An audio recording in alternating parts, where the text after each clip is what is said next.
বিশেষকৈ আপুনি ক'লে ইমান ধুনীয়াকৈ মই জুবিন দাক কৈছিলোঁ যে আপুনি কপিল দেৱকৰ বিষয়ে কওক পাপু পাপুৰ কথা ক'বলৈ বিশেষ একো নাই কাৰণ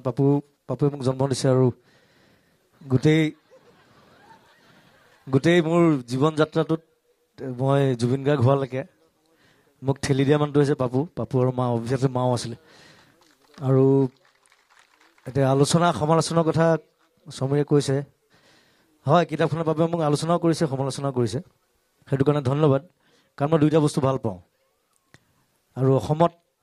আচলতে মই এটা ক'বলৈ গ'লে মই আজিলৈকে ইমান বছৰ গান গালোঁ 25 বছৰ গান গালোঁ চিনেমা কৰিলোঁ